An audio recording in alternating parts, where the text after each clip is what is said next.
All right. Hi, I'm Didi Garcia Blaze, your Tequila Onda radio show host, and I have a lovely guest with me.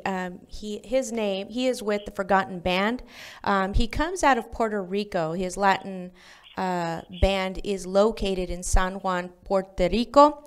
His name is Ignacio Saraf. He is the lead guitarist and does the vocals for the Forgotten Band. Ignacio, are you on the line? Hi, how you doing, Didi? Hi, how I'm are here with you? I'm here with the guys. I'm here with Ramses Pimentel. I'm here with Alfredo Rizari and Luis. Who say those names again slowly? Okay. I'm here with Ramses Pimentel. hmm He's a vocalist and rhythm guitar. I have here Dorian Ruiz, which is our bass player, Okay. and Alfredo Rizari, which is our drummer. Hi, what's up? Okay. Hold on just a minute. Just a second. Is the video working? Porque okay. All right. All right. So let me just kind of introduce your band real quick, Ignacio, before we go right into it. The band is located in San Juan, Puerto Rico, was founded since 1992 by Ignacio, Saraf, guitar, and Mr. Reese, right? Bass. That's correct. Later joined That's by correct. Pimentel, guitar and vocals, and Cardona drums. He's still your drum player, right? No, Alfredo Rizari is our drum guy. Okay. So yeah, I think I got a little bit older bio, but the band with its unique sound has captured the attention of many fans and followers over the years.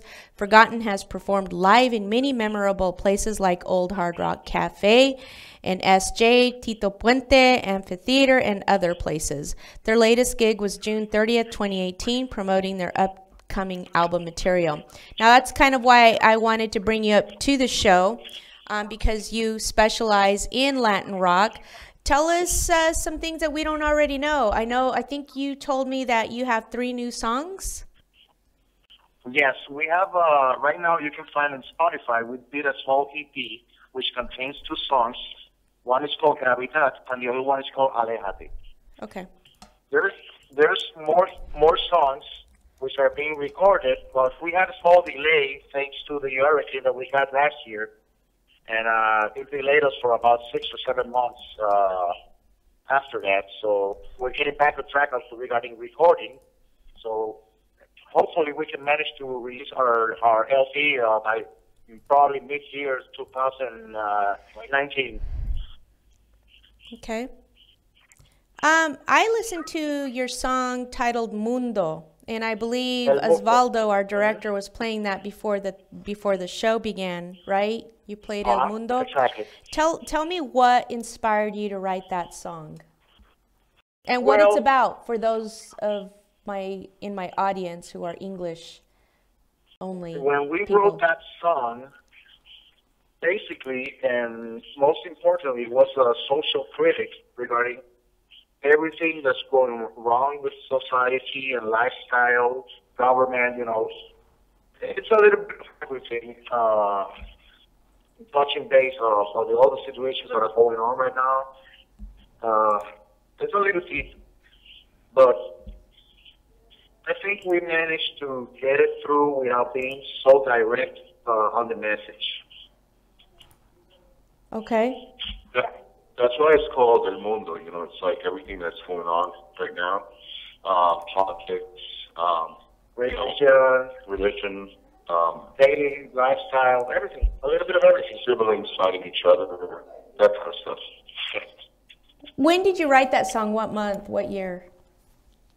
We started writing that song mid 2017.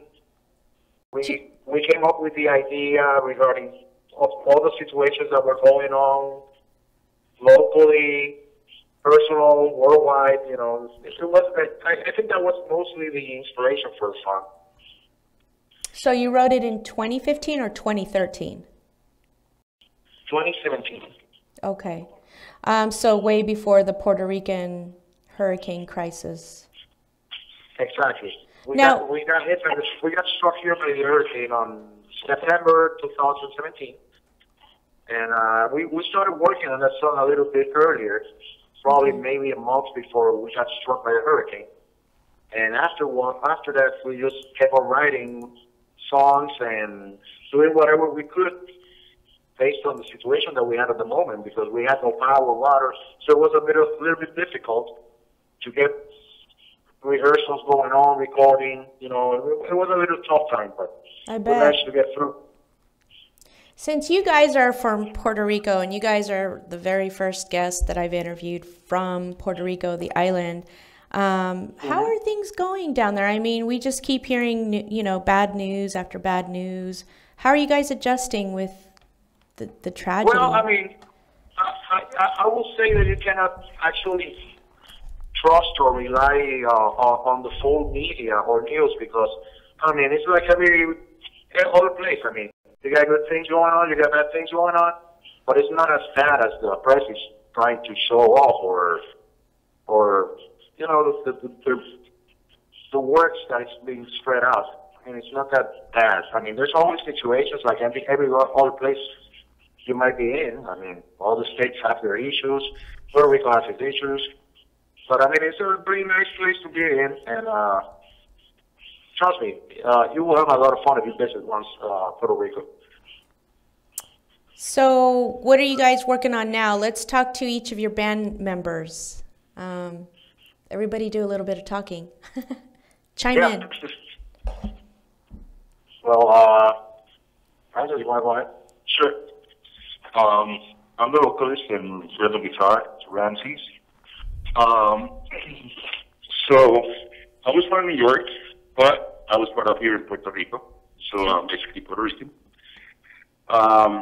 But yeah, I met Ignacio like maybe 20 years ago, and we got together. Like I saw him at this place, you know, where a lot of local bands play here in Puerto Rico. I don't know if you want me to say the name. And he told me that he was doing a project. I was doing a project as well, and but my project kind of like got into a stop, and then you know I just started, you know, writing and doing songs with the guys, and that's where I'm here right now. Okay. So somebody else want to? Yeah. Hi, I guess. Yeah, I'm Alfredo. I'm the drummer. So basically, I like an all-around drummer. I do you know cover music. I've been doing, you know, like a co-op drummer. And when Ignacio called me to do the original project, so I was interested in the project. So I met those guys, and literally they are so humble, and the music touched me. So yeah, it's like the topic that you guys were talking about, Puerto Rico. There's some things that is true, but I think in the majority, it's going in the right direction right now, in music wise. And that's it. Okay. Thank you. Are we missing one more, Ignacio? Do we have 4? Well, Jordan is here, but he's not next to us right now. He went in for a minute to check out the equipment because we were rehearsing a couple minutes ago. Okay. But I'm here. So, and regarding the band itself, I mean, when we got back a couple years ago, we started writing and stuff. Jordan, the bass player, has been playing with me for about 25 years. And when we actually got back and we started working on the organic itself, we started writing new material because we came from a different type of music we used to play back in the days. Very different music. I mean, we're talking about when the move and and music was running kind of speed up, so playing thrash metal, power metal, stuff like that. To switching to a more audible, commercial style of music, and that's what we're doing right now. I mean, we so far have around 13, 14 songs, right, guys? Yep. Which some are still without being recorded. We hopefully plan to finish recording this year. So finally, you guys will see instead of an EP, an LP going out soon, probably by mid 2019. And we're also going to be doing more shows, live shows, and keeping up the work for God and of these four guys here. We'll keep on rocking for a while. Okay. And how can my audience reach you, particularly with regard to your new EP album that's going to be coming up? Now is the time for you to tell people how to get a hold of you, where can they listen to you, where are you going to be touring, you know, that kind of thing. Basically, I mean, our main site will be through Facebook. You can look us up, for Forgotten.band. There, you will find all the links and information regarding the band. You will find links to purchase our songs, even t-shirts, all the links that we have regarding our electronic press kit, Reverb Nation, which are, right now, we're #1 in Puerto Rico on the charts. Wow. And, congrats. Yeah. And also, there's links to SoundCloud, what else do we? Spotify, Google Music, iTunes, Apple Music, Deezer, Tidal. So everything is under Facebook. You can look us up under Forgotten.band. Okay. Okay. Well, is there anything that you want to tell my audience besides, you know, telling us about how you guys began in 1992? Wait, I have a question before we go into the final words. Why? Why after 1992 you guys were kind of dormant and asleep for a while? Why now? What triggered you to... Well, when we started in 1992, we had a good hype. I mean, we had a few good gigs. We did major shows, and we decided, you know, to take a small break. And the break was back in late 2003, and we kept on working with different projects and stuff, but media, you know, social media, kept us bound together and set up. And all of a sudden, we started getting messages back in 2014 or 15 that, hey guys, we want you back, and we should be doing something, come back, whatever. And then we reunited and we started working on the project. Because for starters, it was just me and the bass player, since we couldn't get the other 3 original members. Some moved out or left the island. Others were just not, they finally quit doing music and stuff. So what Forgotten is right now is a merge of 2 bands. Us, and in the case of Ramses, which he came from his band, and he brought some material also. We just merged it with ours, and Forgotten is back. And it's a different type of music that we're doing right now, like I said before. And so far, so good. I mean, we had, I think, June, July, was it, right? Yeah. But in July, we had a show, like a comeback show, and it was pretty good. I mean, actually, you know, people liked it a lot, and they're still, you know, asking when are we gonna do the next show and stuff. And we're just planning for 2019 to hit back on the road, start doing shows again, and of course, we will have probably 80% of our production recorded. So. Should be a good year next year. Now, what chart are you #1 as a Latin rock band in Puerto Rico again? In Reverb Nation, there's the local charts, national charts, and the global. We're #1 in the San Juan area. number 2 on their national, and global, I don't even remember the number. But we're getting up. Good. Yeah, That's We're somewhere there. impressive. That's impressive considering you just re-began your process as a band, in my view. Any final words before we go? Is there anything you want to say? Now's your time to get on the soapbox and tell us. Hopefully, I mean, by next year, we hopefully will love to play there in Arizona or Phoenix. That's part of the plans that we have. We're gonna do a small tour.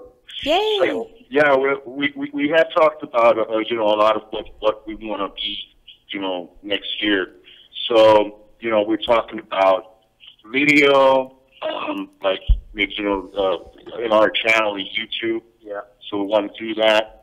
We also want to do like a mini tour in the States. Especially on all the Latino states, Of course. donde la gente nos escuche. And, you know, we just want to make different things. You know, 2019 is going to be very big for us. So I think we're going to, you know, we're doing a lot of stuff. New songs, like as we said, an EP, hopefully an LP. And just start playing, you know, try to move like a lot of people through the, you know, social media, which is super, you know, for, you know, little bands like us, you know, and that's what we want, you know, the exposure. Yeah. And we thank you a lot for this, you know, insert. You're welcome. Pretty cool having musicians on the line all the way from Puerto Rico, huh, Osvaldo? And Awesome. and the band says they want to come to Phoenix, so yeah. If you come to Phoenix, can you Hopefully. look me up again? Hopefully. Yeah. That's one of our plans for next year. I can't give you an exact date right now, but hopefully we'll put that by next year, probably mid or late 2019. But we hopefully want to see Phoenix and rock it, you know. But I want to see you playing the song that you played on Facebook, Didi. You mean Joan Jett? Are you a fan of Joan Jett? Yeah. I love Joan Jett. She was like the first chick with a guitar. I may borrow your guitar for one song. I still have a lot of practice. I'm a little baby at guitar, but it's a lot of fun. Everybody starts somewhere, right? Yeah. Well, to my audience, I have Ignacio and the rest of his band members on the line with me, the Forgotten Band. Please look them up on Facebook. They have a lot of information in the About Us on their page, and look them up on social media and like them. And they're wanting to gravitate and tour over here in high Latin populated states, to include Phoenix, Arizona. So thank you, Ignacio, for being a guest on my show. And Osvaldo is going to be playing a song next. Our next guest is a veteran who served our military honorably and was deported dishonorably. So stay tuned after the song. Thanks again to the Forgotten Band. Thank you. Thank you for having us here. You're welcome. Bye.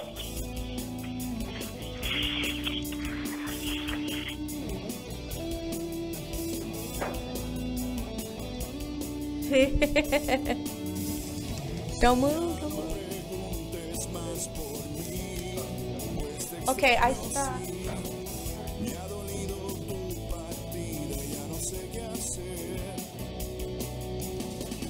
Mas sin embargo tú como si nada andas por ahí, presumiendo tu belleza y tu frío corazón, en una pasarela en la que puedes elegir quién llenará tus pasos sin tocarte una canción.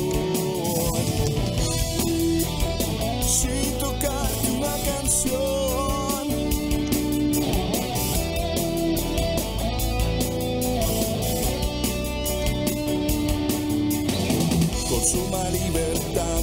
entras en mis sueños y no sé por qué. Si te regalé mi amor y ya el tuyo tiene otro dueño.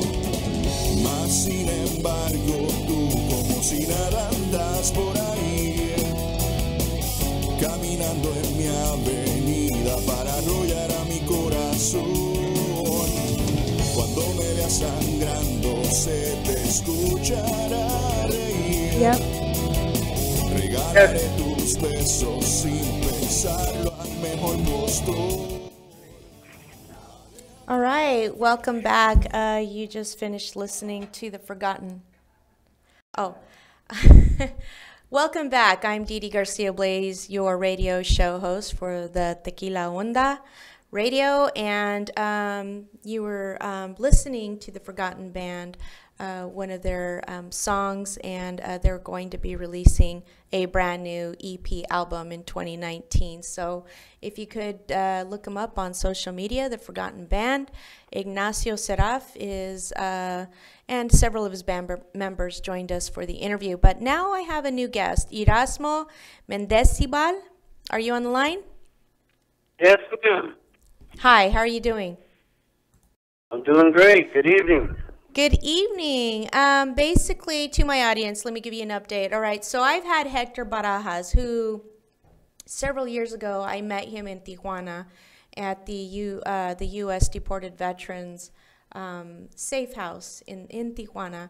And, you know, Hector, since then, this year, he was brought back to the United States after years and years and years of work.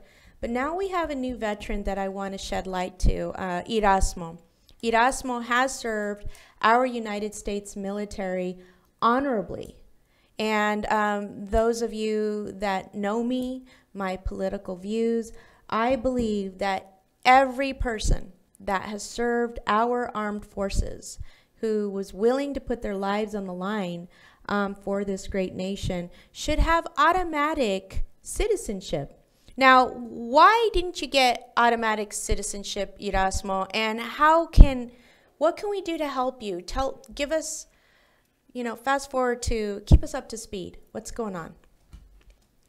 Very well. I got my green card when I was 16. When I turned 18, selective service, the Marine Corps, and I got to go to Desert Shield, Desert Storm. Afterwards, I got out. I still held my green card, and an executive order, 12939, signed by President Clinton at the time, 1994, November 22nd, 1994. It stated where anybody who went and served in Operation Desert Shield, Desert Storm, had an expedited naturalization process. Being naive or young, I figured, hey, I'm done. I've got citizenship. And I didn't bother into going through the process. And whereas I got in trouble in 1995, when I got out in 1997, I found myself deported, and I didn't believe it. What are you doing to get out of your current situation? Are you doing the similar things that Hector Barajas, who was once deported as well, served honorably? Are you doing the same strategic things that he did? What's going on? Give us an update on what's going on in Tijuana. Okay. You, Didi, pointed me in the right direction to Deported Veterans Support House in Tijuana, Yay. which I got in contact with. I met Hector about 7 years ago, and we've been working on my situation, which it has been 20-plus years as of today. Honestly, I lost all hope because I tried naturalization twice. I tried for a visa twice, denied, And this is the third time around with naturalization, and with Hector's help and the American Civil Liberties Union in Los Angeles Immigrants' Rights Division, I believe. I obtained help with a law firm, Latham and Watkins, which have been with me through this 3-year-long naturalization process. And that's where I'm at right now. I'm awaiting a interview, a naturalization interview, civics, history, English knowledge, writing, understood.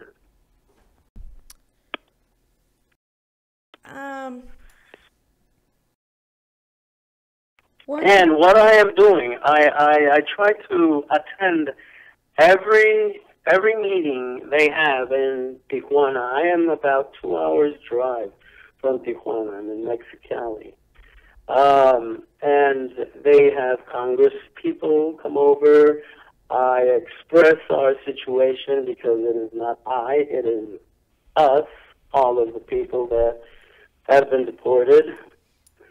And I work closely with my congressman, 51st District in California, and they try and push USCIS into what's going on with his situation, but we're still waiting. It's been a long time, but the wheels are turning slowly, but they are turning.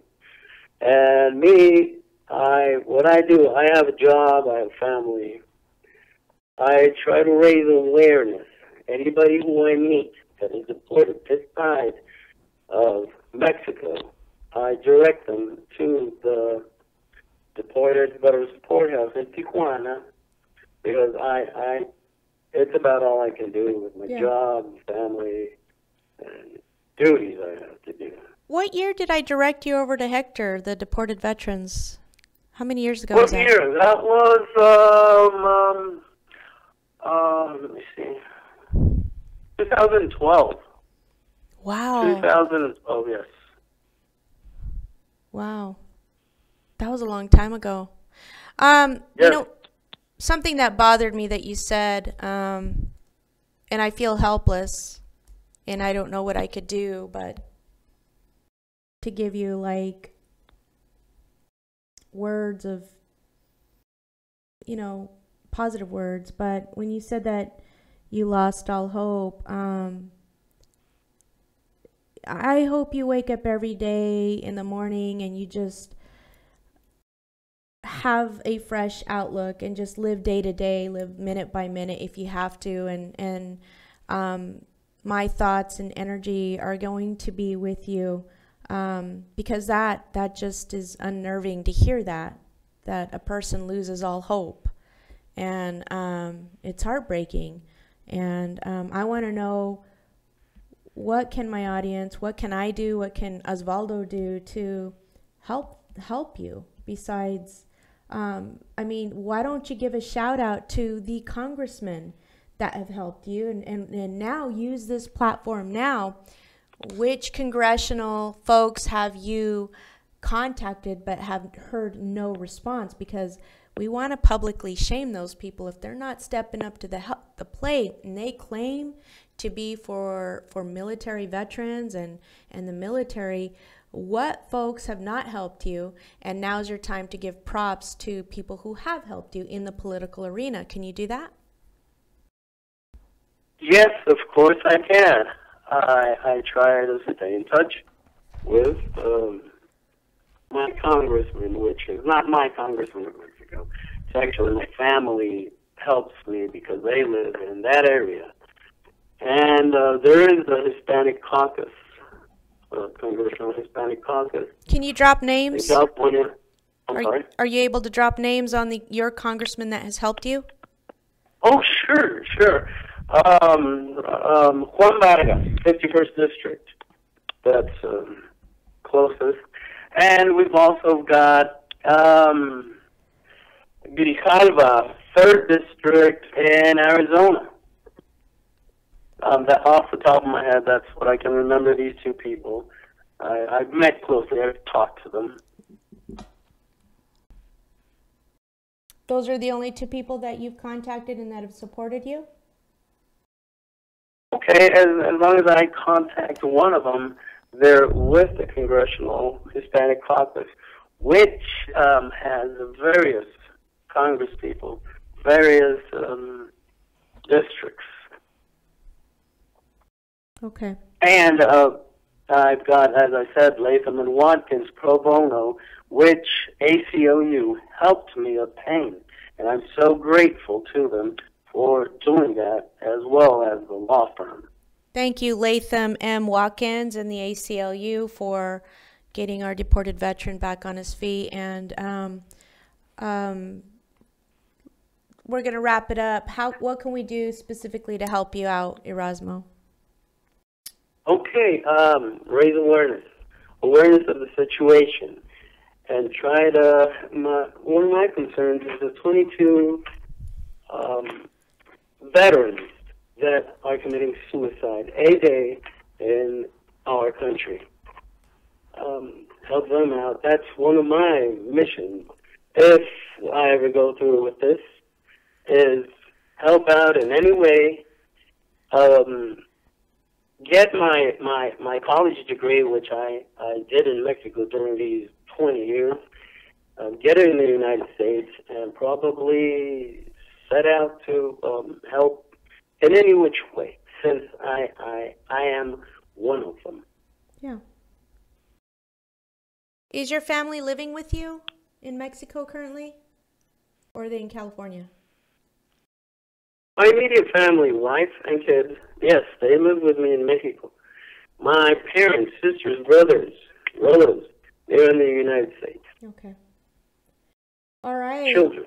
How can my audience contact you specifically? I know that you are on Facebook, but why don't you go ahead and tell how my audience can reach you and give you words of encouragement and to help you raise awareness to this deported veteran cause?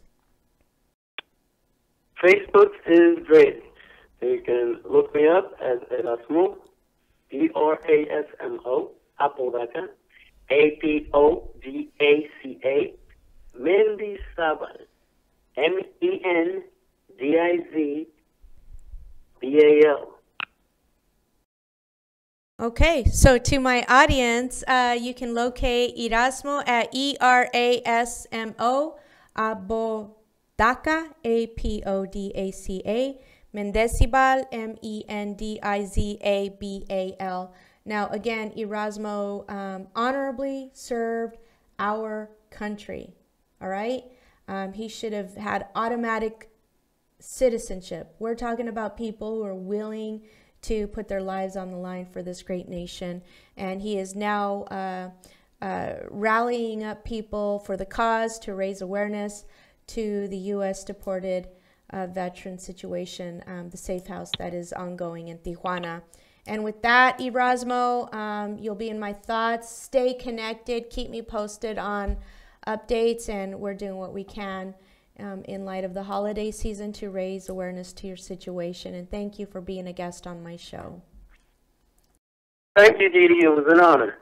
Likewise, and thank you for serving in the Marines. And with that, Osvaldo says hi. Osvaldo says bye. Thank you for listening to the Tequila Onda radio show. Thanks again, Erasmo. Bye-bye. Bye.